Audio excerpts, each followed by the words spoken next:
Here I have Motorola Edge 30, and today I'm going to show you how to enable camera watermark on this device.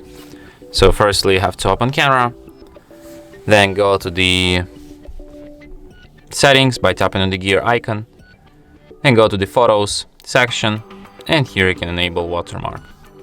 You can enable timestamp and also device watermark, and now every photo you take will be marked with the watermark just like this. So yeah, and that's it. Thanks for watching.